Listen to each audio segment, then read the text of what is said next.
Hi guys, welcome back to another video on my YouTube channel. यार आज दिल से बात करते हैं, ठीक है। आज कोई फिल्टर नहीं लगाते हैं, दिल से दिल का कॉन्वर्जेशन होगा आज। दिल से दिल का conversation, okay whatever. Background voice भी आएगी आपको तो इग्नोर करना, because I don't have mic as of now. So the point here is, यार लड़कियों से ना क्यों इतनी एक्सपेक्टेशन होती है। ओके आई अग्री कि लड़कों से भी होती है, उनके स्ट्रगल्स अलग है, मैं ये डिनाई बिल्कुल नहीं कर रही कि उनके स्ट्रगल्स नहीं रहते बोल के। एट द सेम टाइम लड़कों के अपना स्ट्रगल्स है, लड़कियों के अपने स्ट्रगल्स है यार। बट लड़कियों से जिस लेवल की एक्सपेक्टेशन की जाती है ना सोसाइटी में, लाइक ओ माई गॉड।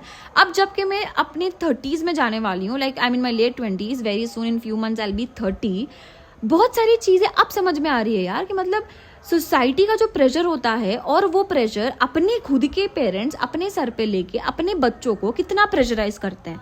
पहले तो उनको अच्छे से अच्छी तालीम देंगे, लाइक एजुकेशन देंगे, फिर उनकी तरबियत अच्छे से करेंगे, मतलब यू नो हर चीज विथ रेस्पेक्ट टू कैसे रहना है आपको, कैसे बैठना है आपको, कैसे बात करना है आपको, हर चीज में they are going to guide you, they are going to be there with you. But जब चांस आता है एक लड़की को अपने आप को चूज करने के लिए, वो एक टाइम आता है दे वोंट सपोर्ट। फिर इतनी एजुकेशन किस काम की, इतना क्यों उनको आपने क्वालिफिकेशन दिया है जब वो अपने आप के लिए खड़ नहीं सकती, फिर इतना पढ़ के क्या ही फायदा।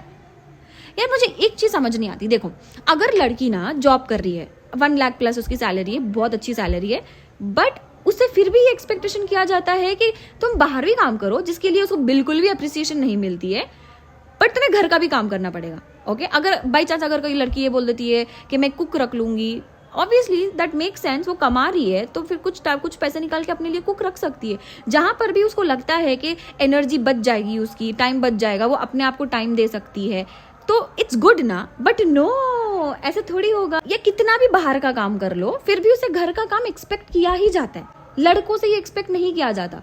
यू नो लड़के जब मेहनत करके आ रहे होते हैं, अरे वो बहुत मेहनत करके आया है, उसको ये देना वो देना, मतलब क्यों ये डिफरेंस, वाई? लड़की भी तो उतना ही मेहनत कर रही है। एंड जबकि लड़की बोल रही है वो कमा रही है, कुछ पैसे लगा के अगर वो कुक हायर करना चाहती है, एक हेल्प हायर करना चाहती है, what's wrong in that? But उस लड़की को जज किया जाता है कि यार इसको तो घर बार संभालने ही नहीं आता। बट आई बिलीव ऐसे ही लड़कियां हैं जो बाहर का काम भी अच्छा देख लेते हैं ना, वही लोग हैं जो घर को भी लेके चलते हैं। क्योंकि जहां तक मेरा एक्सपीरियंस रहा है ना, तो लड़कियां काफी टाइम तक घर के माहौल में अपने आप को ढाल चुकी होती है। जब भी मेरा उनसे कॉन्वर्जेशन होता है ना, यही टॉपिक पे होता है कि नहीं यार लड़कियां ये नहीं करना चाहिए, लड़कियों को ऐसे नहीं करना चाहिए, फिर उनकी शादी नहीं होगी, they have to compromise a lot. But कभी भी मैं ना एक वर्कोहॉलिक वुमन से काम करूं, वो लड़की से बात करने का लेवल ही अलग होता है। वो the way they speak and the way they motivate other womens out there, they be like no you don't have to compromise when it is about your career. आपको आपके करियर पे भी काम करना है, घर भी संभालना है। ऐसे नहीं कि घर से रिलेटेड वो हमें डाइवर्ट करेगी, घर भी संभालना है। जस्ट बिकॉज आप कमा रहे हो उसका मतलब ये नहीं कि आप घर छोड़ दो, घर एंड काम दोनों लेके चलना होता है। बट इट्स जस्ट दैट ना, try to adjust, don't compromise. ये डिफरेंस मैंने नोटिस किया है दो लड़कियों में। जो घर वाली लड़की होती है, जो घर में काम करना चूज करती है अपने लिए, वो बोलती है कि कॉम्प्रोमाइज करना है। बट जो घर का भी करती है, बाहर का भी करती है, इतने सारी चीजें वो हैंडल कर रही है, when you talk to them, when I talk to them, they be like compromise नहीं, adjust करना सीखो। I mean there's a lot of difference here, you know। ये सारी चीजें देखने के बाद मेरे को एक चीज समझ आती है कि एक लड़की का कमाना कितना इंपॉर्टेंट है, एक लड़की का अपना वे ऑफ लिविंग बढ़ाना कितना इंपॉर्टेंट है, एक लड़की का स्टैंडर्ड अपना बढ़ाना कितना ज्यादा इंपॉर्टेंट है। जो लड़कियां ये सोच रहे ना शादी के बाद में जिंदगी बहुत अच्छी हो जाएंगी, डेफिनेटली अच्छी होंगी, but only when you choose your self first.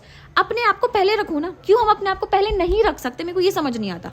To spread peace I have to be peaceful, to spread happiness I have to be happy. And मैं ये रिस्पॉन्सिबिलिटी किसी को नहीं देती, मुझे पीसफुल रहने की रिस्पॉन्सिबिलिटी वो खुद पे लेना है। If I want to be peaceful I have to make sure that I am around with such people जिसके साथ मुझे सुकून मिलता है।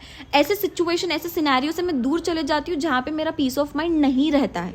And I know that it is my responsibility to also create my own happiness. तो मैं वो हर चीज करती हूँ जो मुझे खुशी देता है।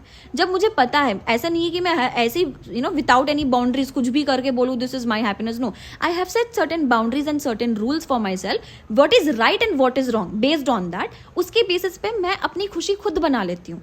बट फिर भी कोई इंसान या कोई सिचुएशन में मुझे सुकून या खुशी नहीं फील होती है, I just walk away. And I think every girl here needs to understand कि अगर आपको ना आगे बढ़ना है लाइफ में, ऑलरेडी सोसाइटी प्रेशर बहुत देने वाली है, और वो सोसाइटी की प्रेशर की वजह से ना घर से भी प्रेशर बहुत आने वाला है. And that's all okay. हर देखो, हर कोई इंसान परफेक्ट नहीं होता, हर किसी की फैमिली परफेक्ट नहीं होती.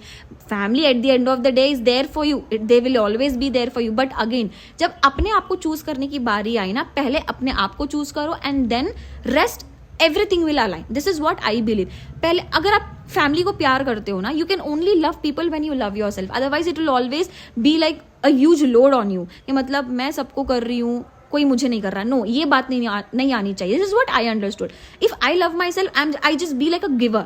आई love everybody. I love you, I love you, I love you, I love you, I love everybody. But any day, any moment of time, I feel that lack of love within my self. मुझे सारे लोग ना ऐसे लगता है बोझ है मेरे पे, कि यार मैं सबके लिए करती हूँ, कोई मेरे लिए नहीं करता. समझ रहे हो ना दिमाग कैसे काम करता है. अगर आप खुद को चूज करोगे ना, आपको कोई चीज की फिक्र ही नहीं होगी. अगर सामने वाला आपको बोल रहा है आप लड़की हो, आप ये नहीं कर सकती, और भी लाइक यार ठीक है, ओके, आप आर्ग्यू नहीं करोगे because you know what you are. That's what I mean to tell. 2 दिन पहले तक यार मेरा सिचुएशन बहुत अलग था, but now I feel so strong again. दुनिया जीत लूंगी, ये वाले एटीट्यूड में मैं हूँ. So that's what I want to tell all the girls out there. Choose your self first. लड़कियों पे ही नहीं, लड़कों पे भी ये सेम फंडा अप्लाई होता है. Choose your self. जो लोग अपने आप को पहले चूज करते हैं ना, वो हर किसी को ना आगे बढ़ने के लिए पुश कर सकते हैं, वो हर किसी को मोटिवेट कर सकते हैं. बट जो इंसान खुद में ही इनकम्प्लीट होगा, वो सामने वाले को नीचे खींचेगा ही खींचेगा. You know, people are like that. People are always ready to pull other people down. They are ready to make other people feel bad for who they are. तो यू नो, ऐसे लोगों से हम जीत भी नहीं सकते, हमें जीतना भी नहीं है. हमारे लिए कॉम्पिटिशन नहीं है. हमारे लिए बस ये चीज इंपॉर्टेंट रखता है कि हम खुद को पहले चुने, और फिर सारी चीज़ें हो ही जाएंगी at the end of the day. So that is what I wanted to tell you guys. And all you girls are very strong. अगर कोई लड़का देख रहा है, आप भी बहुत स्ट्रॉन्ग हो. But it is just that be kind to your self and do great in your life. All the very best and bye.